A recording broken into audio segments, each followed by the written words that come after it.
She's our, I guess, chief operations officer here on game day. There's really nothing that happens at the Ohio Stadium on football game days that doesn't either cross her desk or she knows about. So she's going to run down what's new this year and kind of be our MC here. So Erica who? Excuse me, Erica Peter. Excuse me. Hi, hello. How's everybody doing today? Good? Are you excited? It's game day. We're excited. So welcome to the 2026 season. We are really excited to share what's new in the shoe for 2026. Today, you'll not only hear from a few key folks about some things that are happening that fans will see during their visit to the stadium, but we'll also have the opportunity to sample some new items from our friends with Levy. You'll be able to see what's new at the concession stand. So they got samplings down in the recruit room after this is done, so you can get a little tasty treat. And then we'll also experience the Wicket entry. So Kate Nushart from our ticket office will be there to talk about Wicket facial authentication. That's not facial recognition. It's authenticating their recognition to get into the stadium. And then she'll also talk about mobile ticket parking fraud and how to prevent that and how to be safe in your mobile usage of your tickets and your parking permits. Some other items that are new, we obviously have a new field turf, so you get to go down to the field and see and experience and touch the new turf down there. We have our south end zone suites, the field suites that are there. They're still under construction, still putting the final touches on them. We'll have folks from our premium team there to answer any questions for you for that. And then we have our south end zone seats, which are the new chairback seats above those field suites. And those folks will have a season ticket and access to the 1922 club in the stadium as well. So we got multiple representatives from different areas and locations. But first thing that I'd like to introduce is Deputy Chief Horujko to talk about the meridians and some of the new things you'll see outside of the stadium as you're approaching Ohio Stadium on game day. Deputy Chief. Thank you. Hi, everyone. Every year, we're always excited for this partnership with athletics and public safety. But I would be remiss without first saying from us, we couldn't do this without all our local partnerships with federal, local, state agencies, police departments. This is truly a team effort, just like the athletics. We're all working together towards one goal, and that is a safe season, which we've been doing a pretty good job of until today, too. So to include what Erica was saying, one of our biggest new technologies this year that people will notice fairly quickly is we're introducing new meridian barricades to most of the checkpoints when you get closer to the stadium. You're going to see some pretty orange barricades where you're used to seeing getting checked for your parking passes as you get closer. No change to the procedures on how folks get through, but it is an added layer of security just to make sure that nobody gets through that doesn't belong there. Little minor traffic changes on College Road. We'll have a little bit of a traffic construction project until about halfway through the season. But beyond that, arrive early, have a safe time. And again, thanks to everyone who helps makes this day special, and the privilege of sitting next to Erica and her in the booth up every single game day to make sure everyone has a great time. Thank you. Any questions? Questions? I'll pay in real quick. Rob. Yeah. Just real quick, the meridian, that's different than the yellow, whatever the things you have to drive around. They're very similar. Very similar, same function. It's to stop a car from going through somewhere that doesn't belong. They're a bit more robust, and we'll actually have employees from Meridian helping with the setup and the tear down every single game, help with the smoother process and getting our police officers out there even faster. Thank you.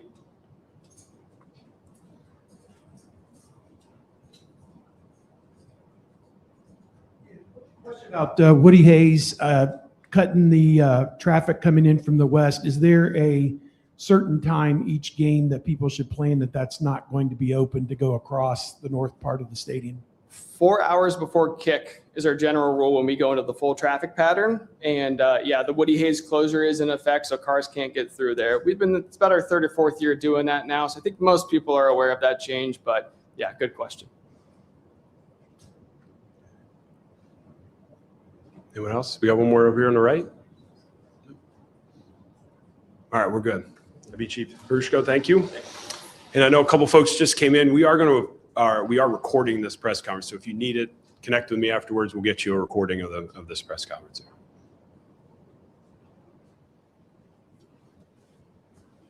So some other things that are new this season is our Wi-Fi upgrades and updates around the stadium. And so nothing real tangible, but when you pull out your phone during game day, certainly noticeable if that is not functioning well. So we have Ryan Holland, our Director of Enterprise Networking, here to share with you about the upgrades that took place in the stadium this offseason. Ryan.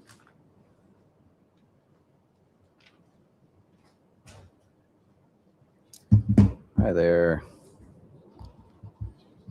So you said nothing real tangible, but for me, it was very, very tangible. So I'll leave it at that. We've been a leader with Stadium Wi-Fi for many years now. Our original Wi-Fi deployment was in 2019. So it set up this really nice foundation for us to do this upgrade. Over the summer, it was a lot of infrastructure additions. All of the access points that we have that you may or may not see have all been replaced, and we added about 280 more access points to it. So the shoe has about 2,000 wireless access points right now, providing access to all the fans.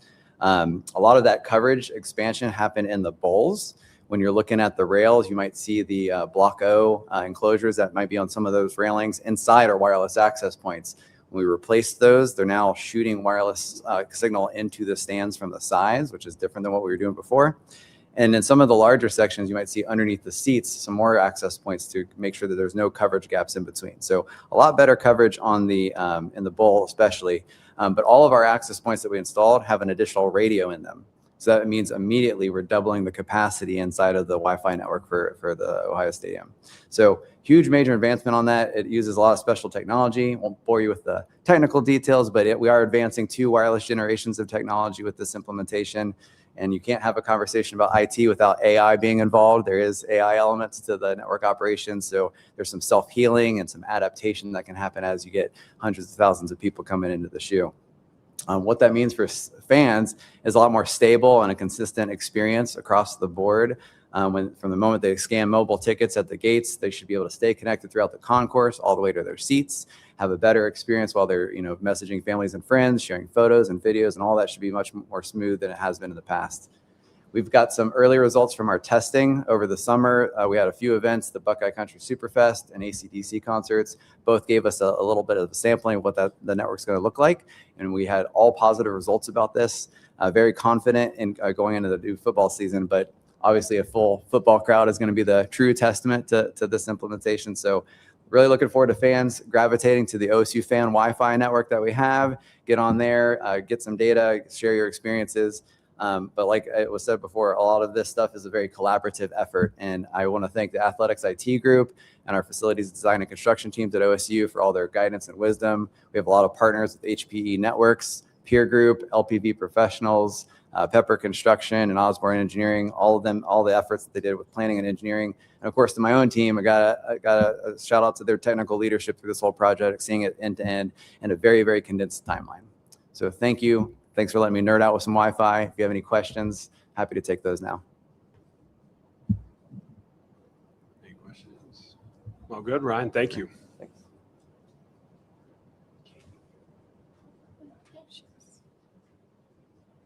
You want me to bring her up? Yeah.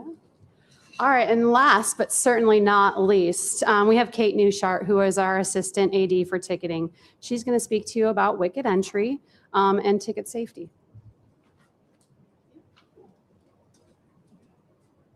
Hello, everybody. I'm going to stick on Ryan's theme of being a little bit nerdy here, so speaks to my heart.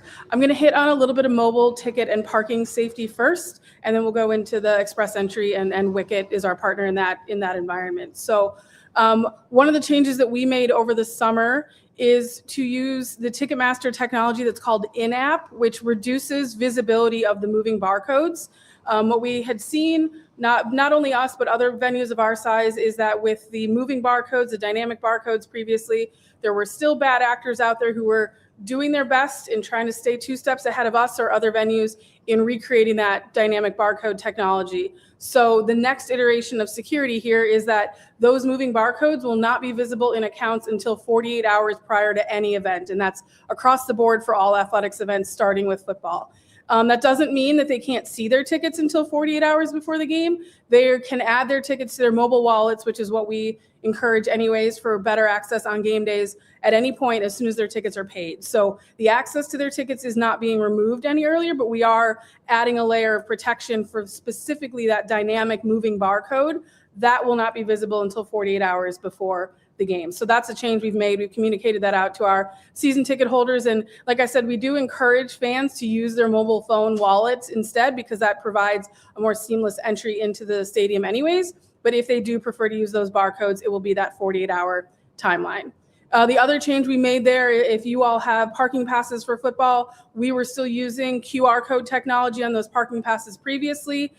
Seeing some elements from our summer stadium shows this year, we decided to make the change and make those dynamic barcodes in that same restricted technology as well. So moving forward, all of our mobile parking passes will also use that in-app technology or using your Apple or Google Wallet instead of the traditional QR codes. So any questions on that specific stuff?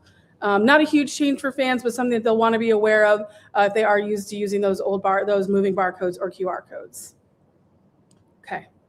Express entry is something we're really, really excited to expand upon. We launched this partnership with a company called Wicket last year in our student gates and then also at our premium entrance at the Huntington Club. And then we rolled it out for a few games at basketball as well. And this is a technology that is completely optional for fans to opt into if they prefer to enter the stadium using Wicket's facial authentication technology rather than using their mobile phone. They do still have to have their phone on them to be able to show to an usher in the section or something like that. But the entry is actually using facial authentication instead of having to scan your phone upon arrival. So we are adding that to gate 20 on the east side of the stadium and gate 17 on the west side of the stadium to open that up to more fans. We will also add that in some of our new premium spaces.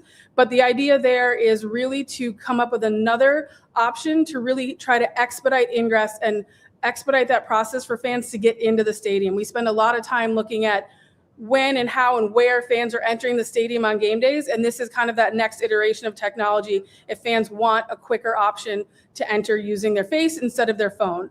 The cool thing about this technology is that if I have 4 tickets on my phone, I only have to enroll myself. If my other 3 guests are with me, we can all walk in on that one scan on the iPad using the facial authentication, and you don't have to go through the exercise of swiping through all the mobile tickets on your phone. So that's one of those elements where it does expedite that entry, an easier experience for the fans. And it's an interesting welcome experience to the fans because they see their face and it says welcome with their name and welcomes them to the stadium, and then they can just go on in. And I have a demo ready downstairs if anybody's actually interested in seeing what that looks like. But again, the key there is that is optional for fans to opt into. We are not forcing them to use facial authentication. It is just an option if they are interested in using kind of that quicker express entry into the stadium. We'll have branding and bike rack covers and signage that shows fans exactly where they need to go to use that specific technology at those specific gates. So any questions on either of those things? No? Go ahead. What is the process of enrolling yourself in that? What are the steps to do that? Sure, that's a great question. So the process to enroll is pretty simple. It is all tied back to your Ticketmaster account. So we have links on the website. There are QR codes outside the stadium, and we share that out via email and social media. The fan just needs to click on that link, log in with their Ticketmaster account, their email address that's on their Ticketmaster account, take a selfie basically, and then just confirm that they are enrolling, and that's it. And then from there on out, that is eligible. That one selfie is good for any athletics event at Ohio Stadium or at the Schottenstein Center where we have the technology rolled out. So the actual enrollment process is pretty simple, just a couple steps. Anything else?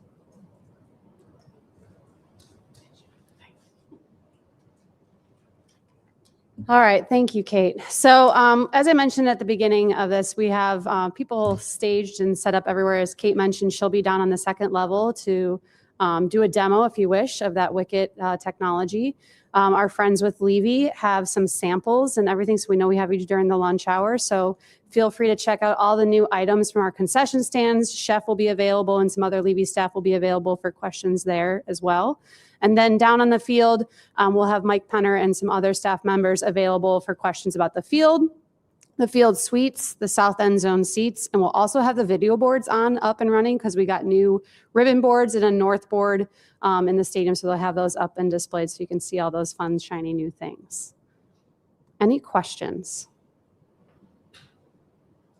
Awesome. Thank you so much for attending today. We appreciate it. Go Bucks. Right. Anybody want to do a one-on-one with Deputy Chief Horujko or Ryan Holland, we'll do that in this room, just either in the back or somewhere around here, and just kind of choose your own adventure from there. But hey, as you're packing up, especially folks who will be in here on football game days, Will Pantage is going to run through what the new football kind of post-game press conference will look like. Yeah, so I don't think this needs recorded unless you guys really need it. This is more operational based. So number one, I've emailed